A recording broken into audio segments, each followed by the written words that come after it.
Welcome back to the rest of the story.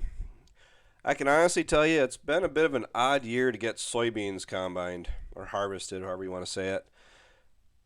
Today, or the day of this video, we had no intentions of harvesting anything at all. We were going to go through and get everything worked on and ready to go, and then some things happened, and we worked on the bean head because we had some issues with that. It didn't want to flex in the center.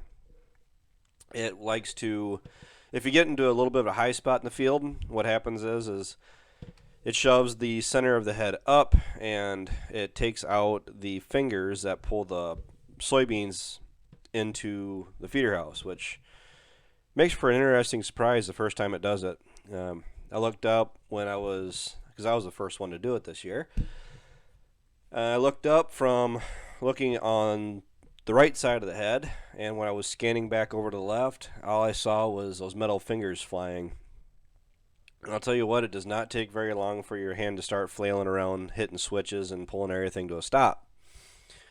Granted, nothing was broke other than just the fingers in the head, and those really aren't that bad to replace. More or less just a little time consuming. So, the reason we weren't planning on combining today is because it was overcast and cloudy and really not that warm the whole day. And it got down to about 3 o'clock in the afternoon. We got everything moved back home, got everything worked on, went through and we're kind of leaning towards the idea of, maybe we should consider trying to run something through, because up to this point they were saying rain for the next 4 days, 5 days, almost a week. And it's just like you're starting to do math in your head as, okay, if we don't do anything today and we could actually end up going, I mean, we're losing that much time whenever it does dry back out. And 4 or 5 days of rain is really going to mess up your moisture level in your beans. I mean, you don't know how much sunshine you're going to get from here on out, or decent drying weather, where beans that go from 12% get a bunch of rain and goes back up to, say, 17 or 18%. You may not get too many more decent drying days to get it dried down. So right here, you guys are seeing that I'm deadheading it. I'm heading back to the beginning of the field. If you look to the left between me and Dad, you can see that the beans are leaning one way. The reason I was doing this is because they fed better into the combine head. When they're leaning into the head, you lose less beans. It really can have a very significant effect on your overall yield if you're combining in one way or the other, especially when they're leaning like this. I've heard anywhere from 5 to 10 to up to 20 bushels an acre difference in which way you combine them, depending on a situation by situation thing. 5 to 10 bushels is pretty common. And I can say, I know everybody's going to ask me what it's yielding. Really not crazy about giving away our actual yields, people. I mean, I understand everybody wants to know how everything works around here. The county average is 55 bushels to the acre for soybeans. I'm not sure what the average is on corn. I can give you an honest answer and tell you that this stuff is yielding like soybeans. I'm not trying to sound passive aggressive or anything, but they are yielding really well. In this particular field, this is the best crop of soybeans I've ever had off of them in the last 5 years. The only thing I've done different on them, other than the fact that it was a really great year for growing soybeans, I guess you could say that. The only thing I've done different was I did not chisel plow the corn stalks last fall. And all I did was hit them with the VT, that Earthmaster VT last fall. Hit them once, didn't do anything else to them.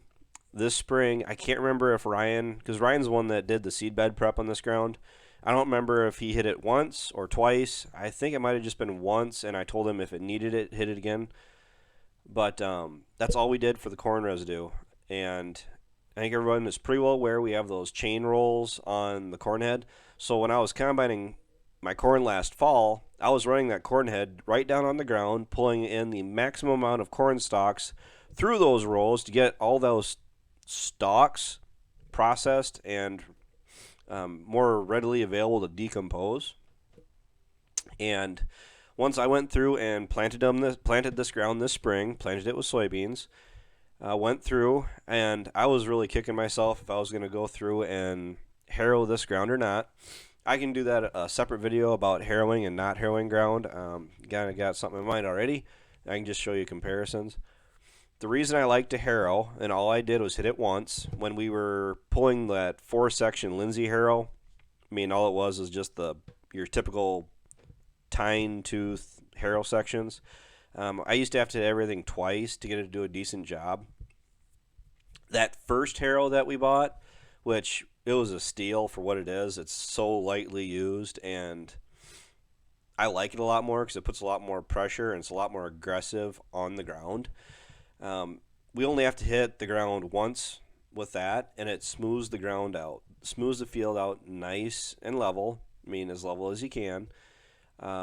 Granted, I'm certain a field roller would work probably the best, but I use what we got.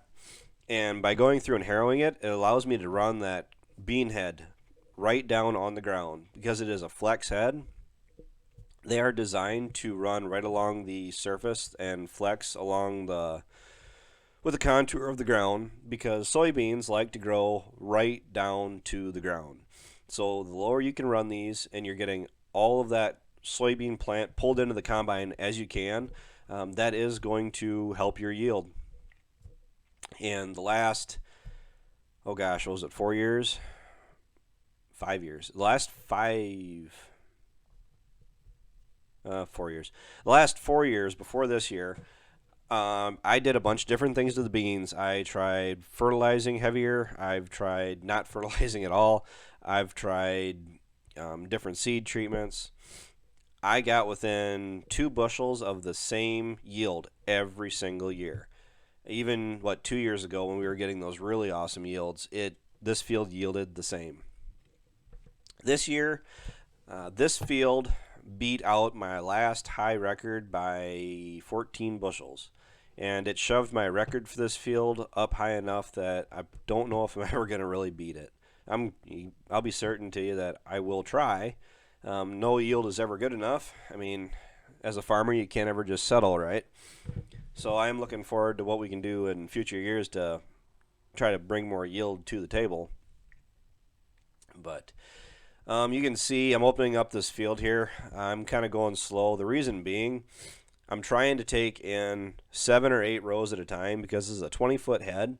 And when I'm opening the field up, on the far left, you can see that there's grass right along the field. And that isn't exactly even. And the head senses the ground level. And the problem is that when I'm running the outside snoot towards the end of the field there, edge of the field, what happens is the head senses that, and it wants to pick the head back up, and then I'm losing 6 to 8 inches of soybean stubble in the rest of the field. So that's why I'm going slow and I'm taking my time so I can constantly adjust it. If you watch my fingers, I mean, even earlier on, I'm constantly adjusting those switches ever so slightly. I mean, it's subtle. I don't do it very much. But when you're operating a machine like this, when you're planting, when you're harvesting, self-propelled choppers, same way, self-propelled sprayers. When you're doing certain jobs like this on the farm, your attention needs to be everywhere. And I'm watching everything from the head to the stubble that I'm leaving behind to everything that's going into the back of the combine, to making sure that I'm not going to hit any rocks. So I'm watching out for rocks ahead of me. And I am keeping an eye on the monitor, which is not a do or die thing when you're watching the monitor, but ever since we put that thing in, it's really hard to keep your eyes off of it because it is really fun to watch what the crop is doing as it's going through the combine. A lot more fun than when we didn't have a yield monitor in, because then you're just playing the guessing game, watching how much it was or how fast it was coming into the back of the combine, and then you're going, "Oh, that's really filling up quick," or "Oh, it's sure taking its time to fill this grain tank up." It takes a lot of the guesswork out of it. Definitely going to help us with fertilizer recommendations going down the road here. So, because technology, it is helping us produce better yields. Knowledge is power. this day and age, this isn't your grandpa's operation anymore. You are entirely farming for money. I can say that about my grandpa too. He never did anything as far as marketing.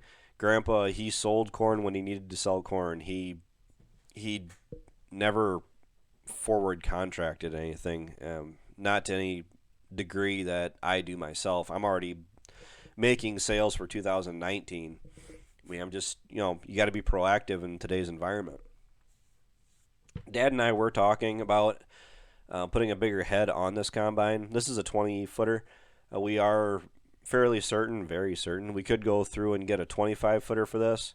A wider swath would be a lot nicer. We were running, got to remember, I am running kind of slow. It is grinding a little bit, feeding into the combine, but a large reason for that is because it was cloudy. The stalks were a little bit tough. I could tell you that as I was coming through the combine. When I first started this field, it was running just under 14%, and this is at 3:30 in the afternoon. And I'll remind you that this was kind of like a knee-jerk thing where we really weren't planning on combining today, or at all for that matter, as far as for the rest of the week. And now it seems like, according to the weather forecast, sounds like we may not be getting any rain at all. So, excuse me, going through here and being able to put like a 25-foot head on this combine might slow us down to the speed that I'm going right now. But with this 20-foot head, I was running, the other day I was running like 3.5, and the moisture was running, like today, it was high 13, 13.8, 13.9. I got done at 8:30 that night, and the moisture had dropped all the way up until I had gotten done. It was down to 12%. So it was very, very ideal. The first 10, 20 feet that I took, it shot up to 14%, but that was also behind some trees. The sun really hadn't, it was always shaded, like all summer long. It always is. Just the fact that it yielded like it did, I knew I was in for a little bit of a surprise in this ground. These soybeans, that's why I'm really not crazy about them. I will grow them because they are a necessity, but I didn't think these soybeans were anything spectacular. Looking at them all summer, I did not think they would yield as good as they did. I didn't think they'd take out my previous record on this field at all. But that's soybeans for you. You can take an awesome looking field of soybeans and it yields 40 bushel the acre. You could take a field of soybeans that looks absolutely terrible and you get a fairly healthy yield. So it's an area by area thing. We've gotten everything from 50 to 70 in previous years, and there I was heading back to the other end of the field. I cut that whole piece in one direction. With soybeans, when you're talking a 5 bushel difference at $7.50 right now is what the current cash price is. So take 5 bushels times $7.50, $7.50, and you can see it pays to run to the other end of the field. And I did run into the dark. I think it ran a little bit easier. The biggest problem I had, if you guys can't tell, is the amount of dust that is flying when we're doing this. When it gets dark out, especially with that aux beam, it catches every little particle of soybean dust out there, and it does blind you. I was running pretty well completely blind. All I could see was the one snoot on the right side of the head, and I was just letting her rip. And here we're being road hogs. King of the road is what I like to say. I'm going down the middle of the road with the bean head hopping from field to field. So this is my soybean harvest video that I have for you guys. I wasn't able to do the one with Andrew. It did not turn out. I'll have to do something a little bit different. I'm going to try doing a talking as harvesting video if I can again. I got all of my corn to do yet, all of Ryan's corn. We got probably 2.5 to 3 weeks of harvest potentially yet, depending on the weather. So thanks for watching. Take care. Take it easy. Keep in touch. I will talk to you guys later.